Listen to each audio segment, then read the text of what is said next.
Hey, what's up, everyone? This is David Greenspan, and you're either watching the recording or listening to the MindShare podcast, a proud member of the Industry Syndicate Media Network. Additional podcasts are available at industrysyndicate.com and MindShare101.com. This week's episode is sponsored by Kit's Keep in Touch Systems. This is episode 21.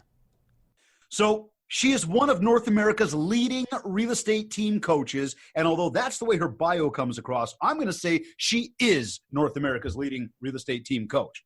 I agree. Just kidding. Yeah, no, sorry, for sure, sorry, right? sorry.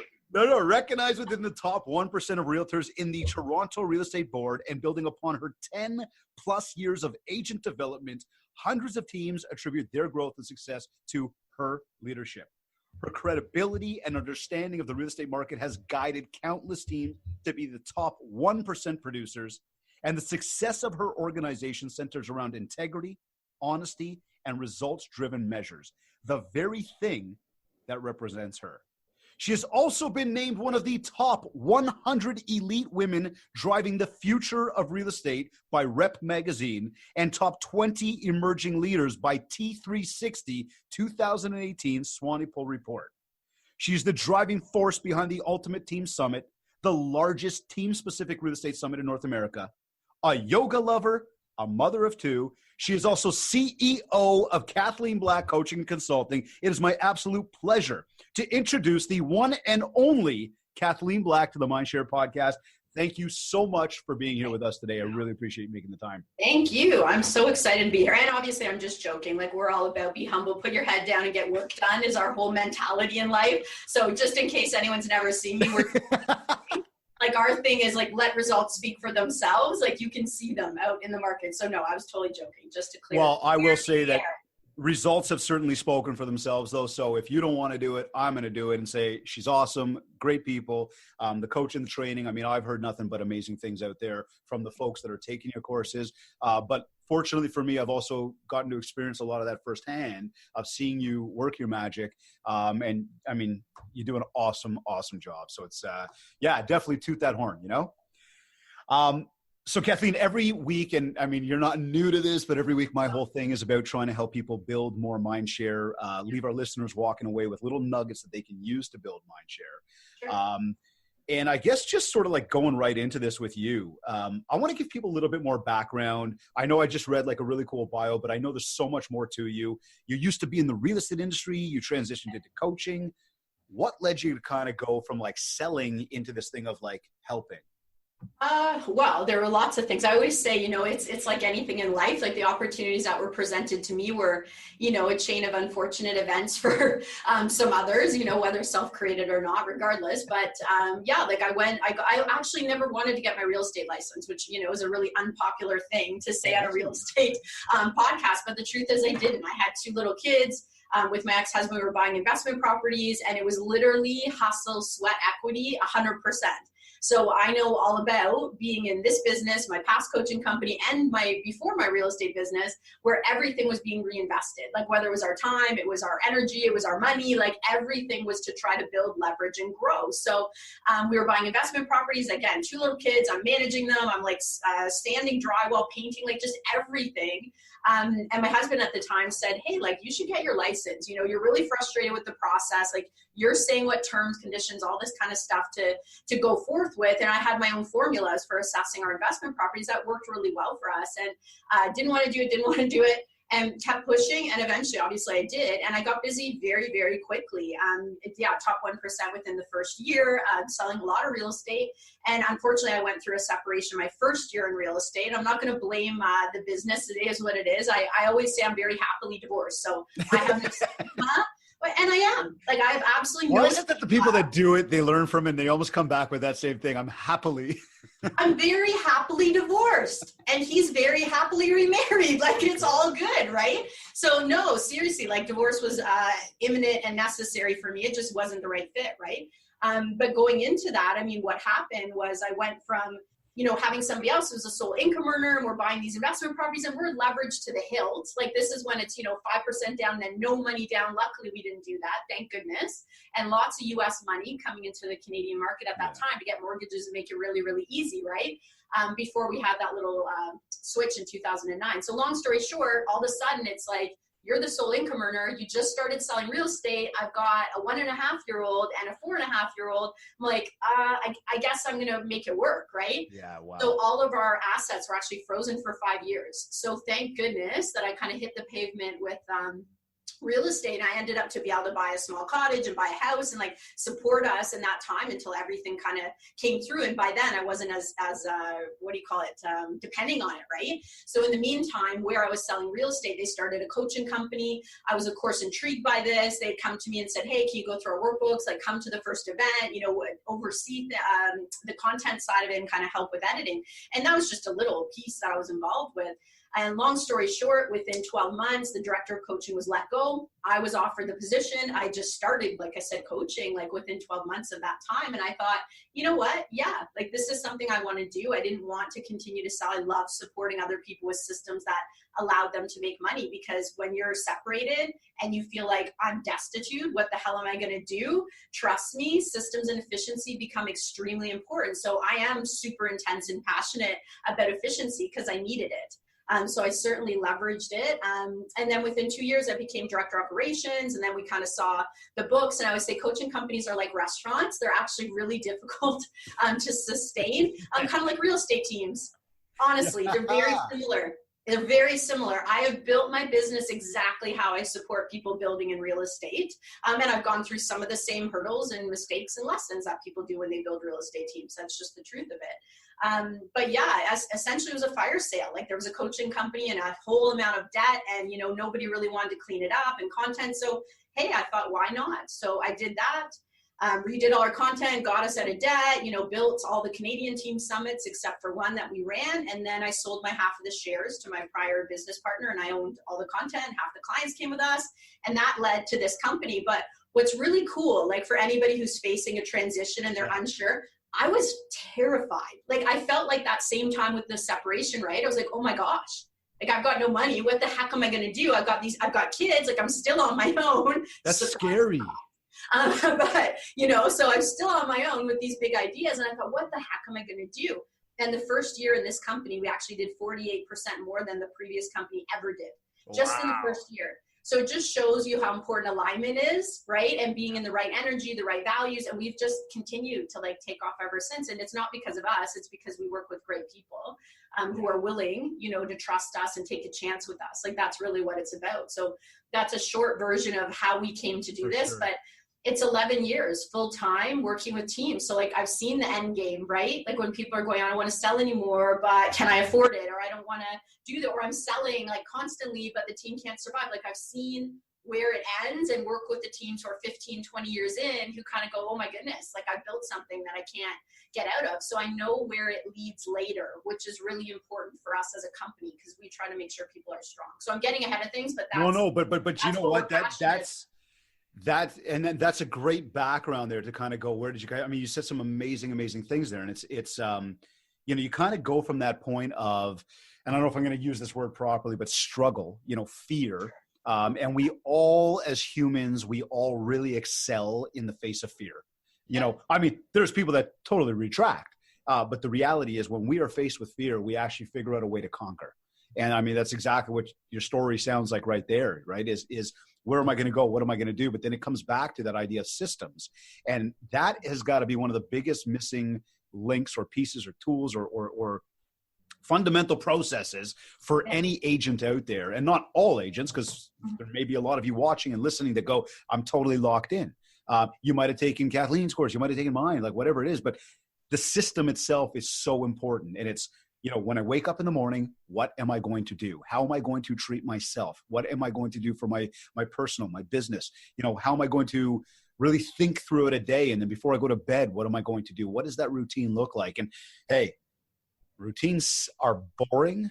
They are monotonous, but they lead to consistency and they lead to success.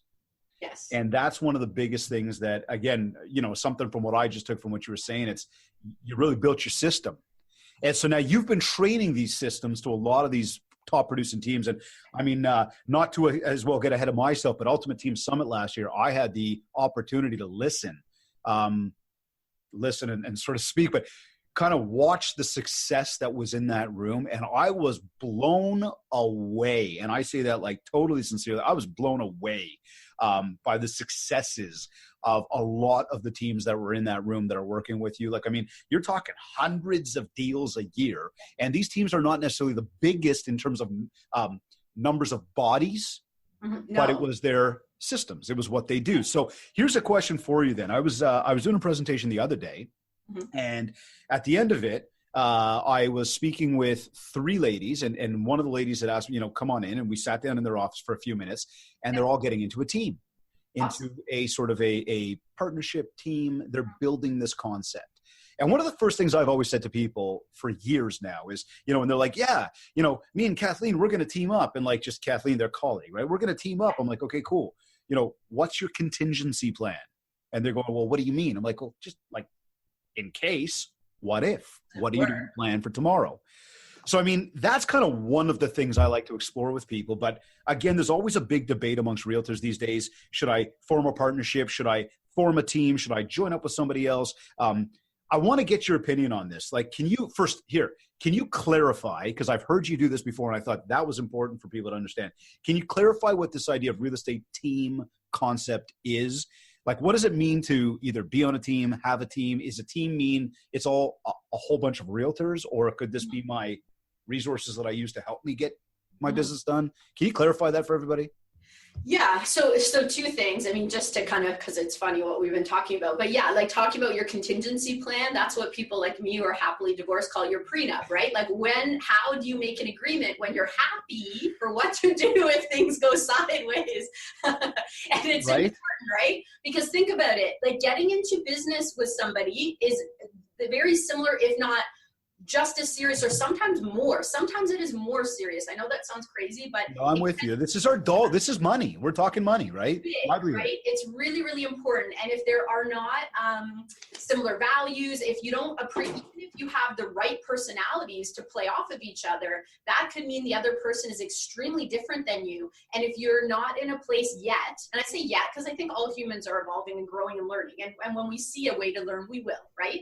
Yeah. But if you're not yet at a place where you know yourself really well and your strengths and weaknesses, you might see this other person who's the perfect fit for the business and think, oh, they don't get it. Oh, they're not the driver. They're not the money maker, right? Like you won't know how to work together. So a team in our model is not a group. And there's a lot of groups out there in real estate, and groups are going to become probably, in some ways, they'll become more popular because as the changes happen in our industry, leverage is a necessity. It's not an option, it's a necessity. So as we have these changes in lead generation, we see what's going on with Realtor.com. We have all this controversy about, Zillow and leads and whatever else. As we see the need for people to leverage resources together and cost and ensure they can be profitable, I think more and more people will group up. So they'll, share an admin, or they'll think, oh, it's cheaper to do our marketing together. But that's different than a team. Right? The idea of like just sharing an administrator or having, the same postcards to walk around, or, hey, I'm going to have Saturdays off and you're going to have Sundays off. That's a group, potentially like a partnership if there's two of you. A team is a cohesive. It's synergistic. They have the same values. They have the same mission. They have the same vision. They're running the same systems. They also appreciate unique ability. So they're saying, hey, there's no comparison. Like the right person for the different roles on the team are because they have a unique ability in that area. They can do it better than me. That means they're more efficient than me. And because we pool our resources, we can leverage having the best of the best in all the different seats. And of course, I'm explaining the ideal of the definition here, right? Yeah. Yeah, it allows us to leverage. It also does something extremely important. It allows us to elevate our level of client service. And that's so important because the biggest the biggest criticism of team is that people are saying, well, it's reducing the client service. That's not true.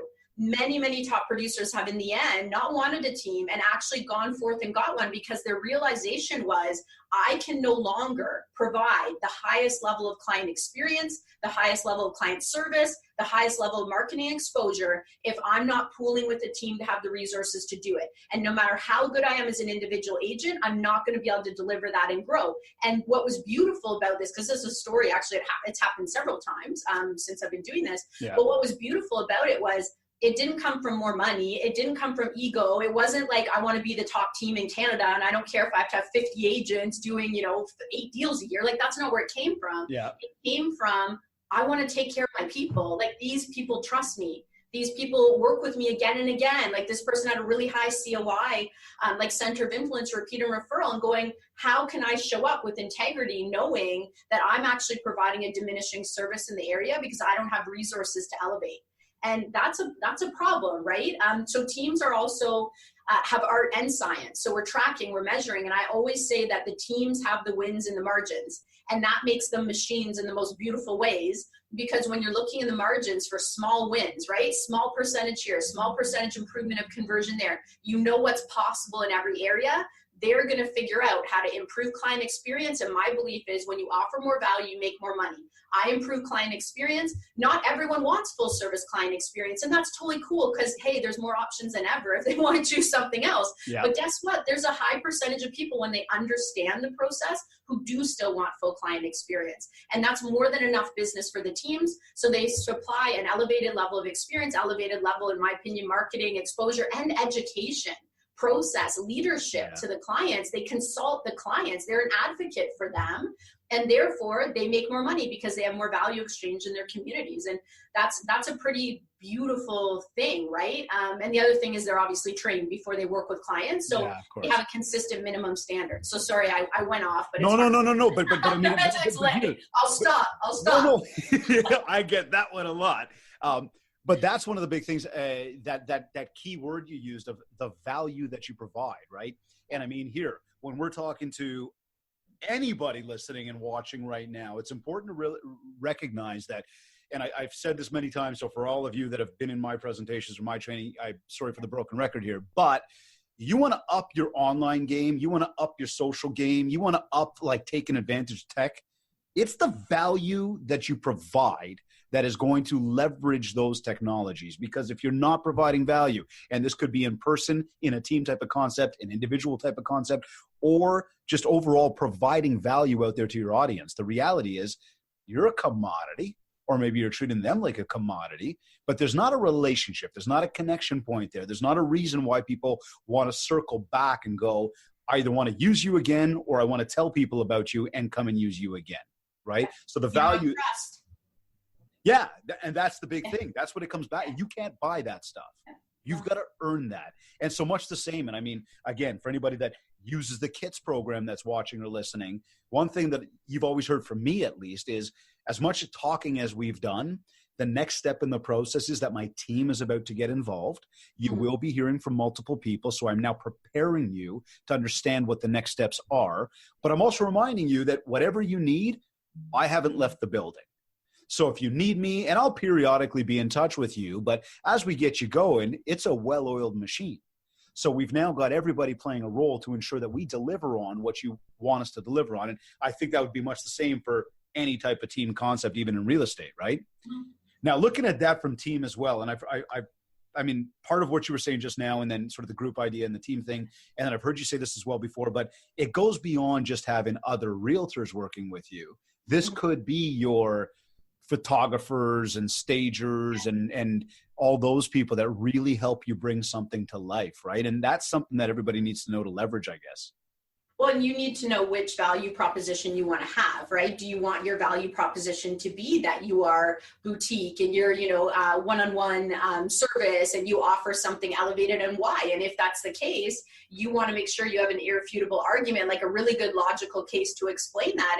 And I think there's definitely markets where that is massive, right? And people build a big business like that because they effectively educate a dark side of a team and their solution to it. And the teams effectively educate a dark side of an individual agent experience, and their light side is the solution to it. And we work with both sides. because our thing is being able to articulate value, right? Like you can be the best, I always say, you can be the best agent out there. If you cannot communicate your value and you can't consult and educate and lead, it doesn't matter. You're not going to have value exchange. It has to be between other people. So regardless of what your strategy is, we're going to help you kind of communicate and expand that. So I think it's both ways. And then there are people who really want a team and they're growing. And like you said, David, they're like, yeah, I've got the admin at the brokerage and the stager and home inspectors and the lawyer, and like everybody's part of that team as they grow. And you know what? I'm a big believer of throwing an anchor out there and being 100% all in for what you're building. And I love it. Like they're planting seeds where they're going. And then the momentum, right? Energy and motion stays in motion, kinetic energy. It's a pretty powerful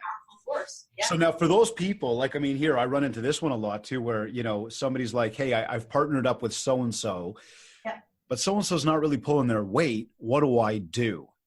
You know, and I'm pretty blunt to everybody to go, get the hell out of Dodge, you know, like if you're the one that's doing all the biz and you're the one running and your partner's not really doing enough, where again is your leverage to have this individual there with you, right? It's like folks that, you know, these two ladies I remember, and again, I hope they're watching. I've said this to them both in person, but it's that idea of like, we do video. I'm like, oh, cool. When was the last video? They're like 3 months ago. I'm like, you don't do video. And then when I got to talking with them closed doors, it was like, what's going on?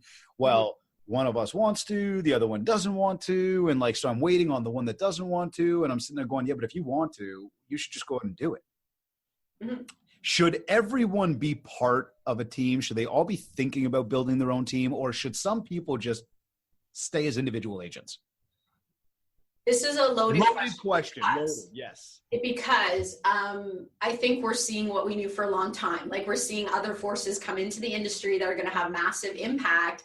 And I truly am one of the believers and have been for a long time. Like I've been talking about consultants approach and teams and how I think we're cushioned with the industry changes because we already operate in a way that a lot of the tech companies are starting to figure out, right? And how they can charge and what the opportunities are worth. They're worth only as much as the agent is trained to convert them. This is the reality. And teams have figured this out a long time ago, right? So they're elevating the minimum standard because they're going, hey, if I'm not making money and you're not making money, our business is not solid. And a weak business is not good for anyone. It's not good for the consumer. It's not good for the team members, not good for the team leader. That's for sure. So should everybody be a team, on a team or lead a team? I think you get a better experience going into the business on a team. I think it's like a law firm and a partnership where you come in and you are trained and you shadow and you have to know what you're doing and you have to represent that business. And having worked on a team, you know, would I appreciate somebody who's very weak coming in and going out and engaging in the public and messing with what's my reputation too, because I'm part of that team? No. Not really. We all want to elevate the game. But I mean, that being said, like you have to know yourself first. You have to know your strengths, your weaknesses. You have to decide, are you an entrepreneur? Because in the real estate industry, the way it is now, team leaders are entrepreneurs. That's what it is. There's no difference with working with any other small business to grow and leverage and scale than it is with a real estate team. It's very, very similar. So you need to decide, are you willing to invest in this, in breaking everything down to processes, system strategies that again are going to allow you to increase in the margins. Like all of a sudden I have a system so I can leverage graphic design overseas. Like Matt Johnson actually did a great little podcast, I forget what it's called, but about this, like the mushy middle in the industry and how a lot of the coaching companies working with the average agents are really worried because the industry is changing so quickly and they're not those traditional models. Like I think one of the questions, and I'm not trying to get off, but one of the questions I always ask, it's like, if you knew your brokerage was training you on systems that were created and tested prior to the internet, like how would you feel about that? But how often is this happening? Every single day. And you know what? In my business, I take my business pretty seriously. I'd be pissed. Like that's just the honest truth of it, because what's coming out is very different than what is working and tested, what we're seeing results with. So should everybody be on a team? You have to be willing to have those pinch years, right? You're going to be selling and you're going to be building. You're going to need to build systems and processes. It's 11 years of refining our systems and processes, right? And I think you also, like I said, need to know your end game. Like at the end of this, what are you going to be making? What do you want to do? Do you want to retire? Do you want to sell the business? Do you want to leave the team? Do you still want to sell? Make sure all those options are open to you, because you know what? Like you have value in what you build. Like the saddest thing for me is to see somebody build this massive brand and massive team and realize that again, they have to sell, that they're going to take like a 75% pay cut without selling, but all these agents are like flourishing from what they've built and leveraged. Like that's not that's not cool, right? It's like somebody coming into our coaching thing and going 2 months and taking all of our content and saying, we've tested this over hundreds of teams for 11 years. Like, you may not know the value, but we do. Like, you have to know the end game of where you're going. You have to have an aligned strategy if you want to be a team. So your example was perfect. I want to do video. They don't want to do video. Where's the business plan? Where's the strategy? So where's the actual what do you suggest to them? Like, what do you recommend to them? Like, I'm going, like, just get out there and do it. Like, don't wait on anybody. But then if they can't come on, okay, and I'm just going to say it bluntly because I have trouble sometimes lately. My patience has left me since I turned 40. We're blunt over here on the MindShare podcast. I'm just like, don't worry. If you can't get on the same page about doing a video, like me, and I'm just saying, and this, like, I know, David, you might be like, no, it's totally different. But I'm just saying, really, like, if you can't communicate a strategy to do video, that's probably not a good sign that you have a strong structure, foundation for your team. And no, I agree with that. I agree with that completely. I'm not saying break it up, but I'm saying pull back and go, hey, like, what do we want? Are we going for the same thing? Do we have the same vision? Like, are we all in? Are we serious about this? Because there's a couple of things that I personally think in a team, if you partner with the wrong person, you can't get over. One of them is laziness and one of them is deceit. And those two things, no matter how much you try, a lazy person will have lazy excuses and they'll send everybody's heads flying about what's right and what's wrong. And you can't have that in your culture. So laziness is one. I'm like, teams cannot work with lazy partners, not high performance teams. It cannot work. They can work with people who set a goal that's different than other people. That's very different. But people make excuses, don't do what they need to do. They're not showing up. They're always passing the buck. That's not going to function well in a team environment ever, because that person isn't stepping into personal responsibility. How can you be on a team if you're not responsible for leading yourself? You can't partner with other people at that point, right? And then deceit's obvious. No one needs me to explain more on that. No. But yeah. Even take that. It's funny because I'm about like 10 minutes out from finishing my most recent book, which I was talking about the other day as well, which has been like 14 hours long. Literally, it's Audible. So like 14 hours, like to me, that's like 3 books already. But I'm literally just about to finish it. And it was one that actually our buddy Anthony Brown had recommended. And I had it on my wish list in Audible, but I never actually downloaded it. And then Anthony was on the podcast. He's like, get this book. And so I went and I finally was like, fine, 14 hours later. And I got to tell you, it has been a great book. Own Your Life, Own the Day by Aubrey Marcus. I've mentioned this a few times on some of my recent podcasts because the book just hasn't ended yet. But the whole thing is about owning you. Yeah. And so the points you were just making there with respect to, you've got to be in alignment and you've got to kind of be on the same page and know what your goals are. I mean, I think that that's a big deal there right off the hop of, if you want to succeed as an individual and or as a team, you still need to make sure that you've got that individual part locked in. You've got to know what you want as a person. You got to know what your lifetime goals are, what you're trying to achieve on a daily basis, and you've got to be ready to rock every single day. And now to your thing about that alignment, I believe that you got to find people that are in alignment with that. And that's probably how you're going to succeed even more. And I haven't taken the courses that you teach, but I imagine you go through a lot of that stuff. But yeah, the first is always leadership over self. Like, leading others is way later. And the truth is, when you lead yourself well, people are going to notice how you're doing that. And also being introspective, right? Like you said, what do you do if you have the wrong team member? Like, you always go to yourself first. Like, what am I doing to attract this? Like, I'm big on energetics. Like, what am I doing to attract this? Is this a lesson I need to learn? Is this a weakness in my leadership style? What do I need to change? Were my systems, processes, and expectations too weak? So they created these problems, right? So if I can stand in leadership of myself, my firm belief is strong teams are filled with leaders. They're all leaders. And all of our training is that. We'll get on a coaching call and say, no, like, every single one of you are leaders. You're leading your business. You're leveraging the team to do that. And the team's leveraging you. You're a cohesive unit, but you're still your own person, right? Like, you need to know who you are, what you want, how you're willing to show up. Because end of the day, if I show up and I don't cheer on my team, reciprocity is broken. And it says something really strong about somebody who can be on a team and take opportunities and not support back. And it screams to the rest of the team. It's not even like you need to talk to them about it. You just kind of see, okay, like, how's this going to phase out, right? Because leaders always show up. This is the difference. Even if they show up to say, I got to resign because I can't do it, they show up and they speak their truth, right? Like, nobody said it was easy. No, but again, power of reciprocity right there is, I mean, and I've said this one many times, giving you shall receive. It's that idea right there.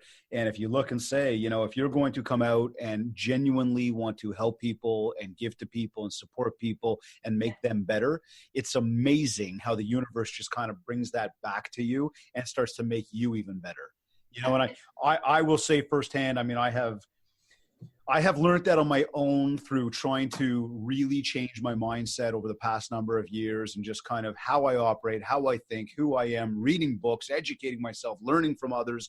It's that idea of the more we can kind of take that in and it starts to help motivate ourselves. Well, it's amazing how when we start to give back, it's very motivating for others and it starts to take people to another level in their personal as well as their business world.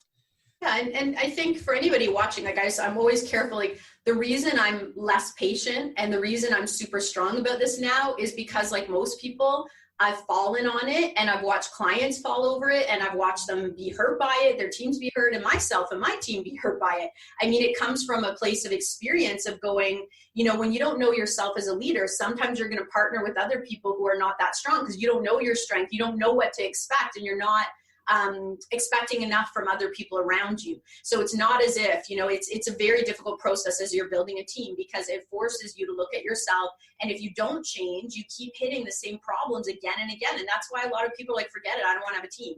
Because I feel like all I'm doing is babysitting around with other people who don't pull their weight because they don't have clarity on how to build it, how to communicate it, let alone their place in it. And it's hard. It's not easy work, right? So real high level then, here I am, I'm in the real estate business. I've thought about it. I got a colleague that's approached me about it. And I know I've kind of asked this question already, sort of, but it's that thing of like, I'm right there. I'm right at the brink of kind of going, I don't know, maybe it would be easier to market together. Maybe you can like join me while we're door knocking because I hate getting the door slammed in my face. And again, I've got my 2 cents about whether you should be by yourself or not. From a security factor, sure, be with somebody. But when you come to my door, if you're the one that wants the business, again, there's got to be some sort of like one-to-one type thing. But again, bigger sort of conversation on that. It's more that I'm at that brink. Okay. What am I looking at? Am I looking at the other person to go, is this person aligned with me? Am I going, is this person got more energy than me? What are those kind of little things that I should be paying attention to or maybe even asking?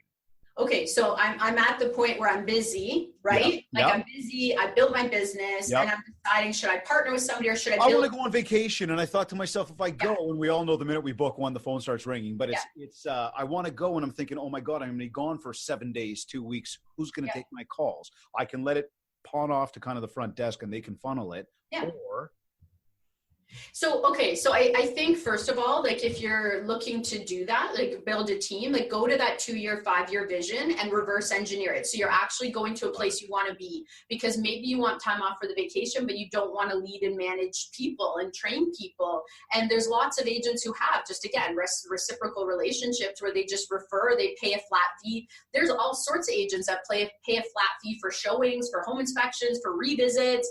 They'll pay a certain amount for the work that's done while they're away. This happens all the time. So, you know, we hear about 25, 50% referral. Like that's one side of the market. Like the people who are already leveraging how real estate is done don't always compensate that exact same way because they can create volume, right? So I'd look at, do I want to actually build a team? Second, I'd look at, do I want to partner or is my business strong and I want other people to be able to leverage and benefit from my brand? And I'm going to benefit because I have somebody who can support and do some aspects of the business, support my clients in a way that I'm comfortable with. And I know what they're going to say and how they're going to service them. And I have that full confidence. And it's very different to have a partner versus build out a team from an existing strong brand.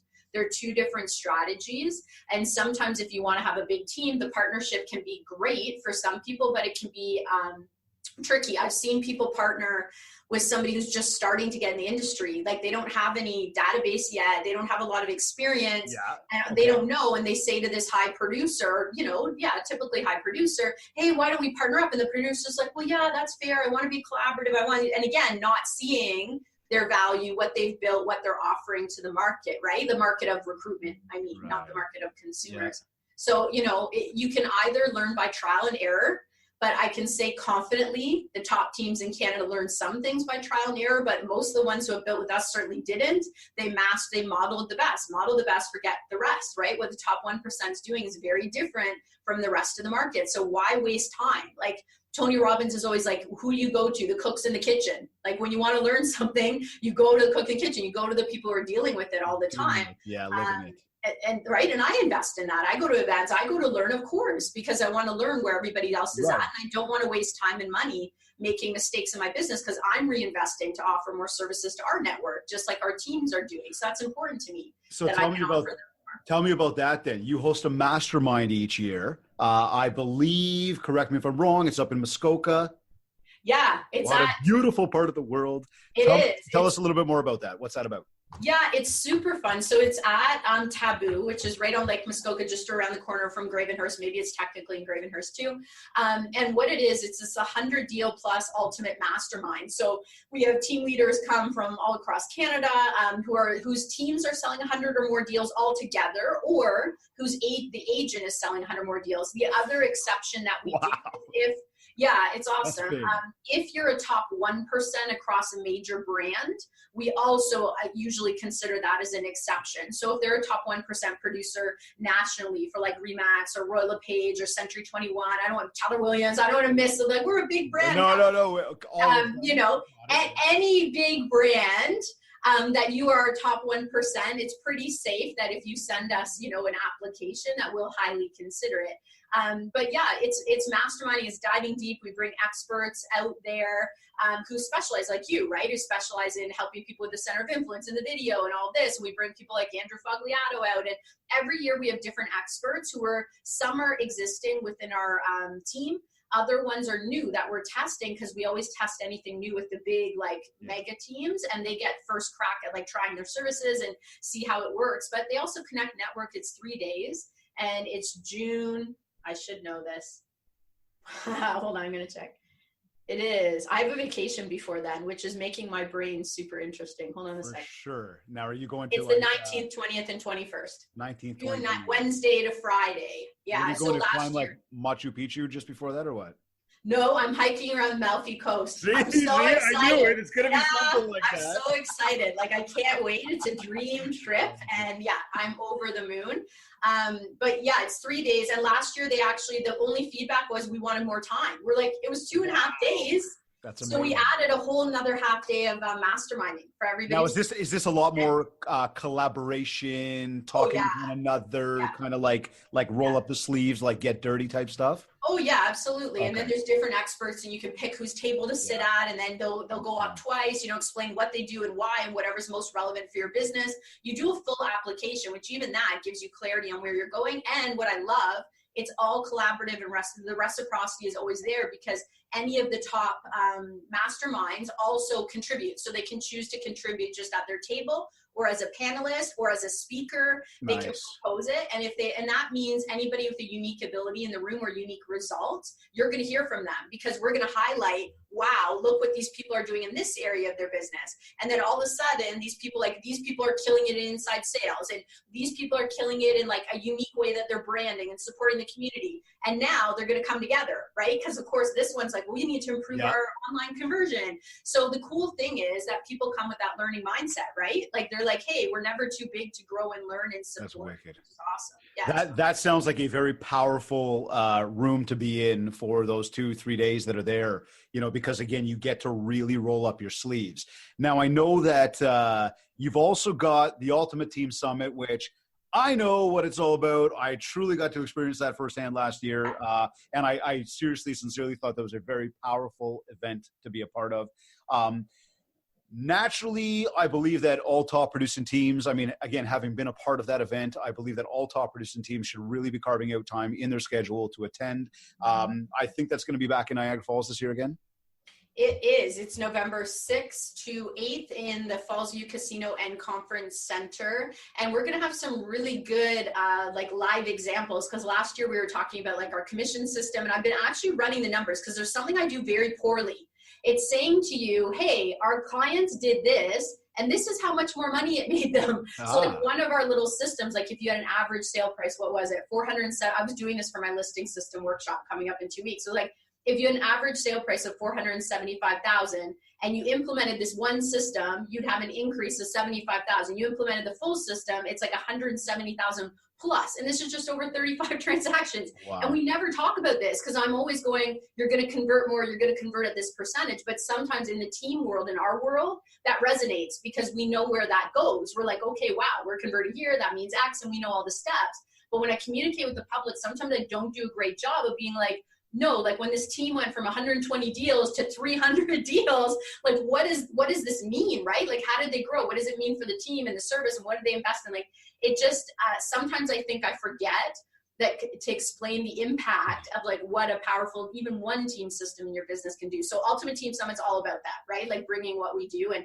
obviously you were the MC last year, David, which was super awesome. And we're really hoping he's going to commit to do it next year because he was the best MC we've ever had. It was so good. I would be honored, and I thank you. No, but I truly, I mean, being there and just, again, the people that I saw in that room, and yeah, being the MC, you get to see the bios of these people. You get to see what they're all about, what kind of transactions they're doing.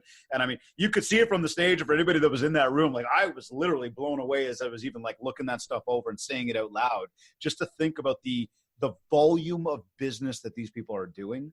Mm-hmm. It is phenomenal. And then to see the confidence and the trust factor that they put in you and your team to be able to help them and their team get to that level. Again, you can't buy that stuff. So that was definitely a really, really powerful event. And yeah, looking forward to being back there this year for sure. So I'm going to switch gears and ask you, like I was mentioning that I was just finishing up a book. I know you read, again, you do a lot of travel. I find that, optically you seem like a pretty spiritual person. You're into the yoga stuff, and I know you're into that. What are you reading right now? Have you got any recommendations out there for anybody? It's funny you say spiritual person, and I'm going to say, no, am I wrong? I don't know.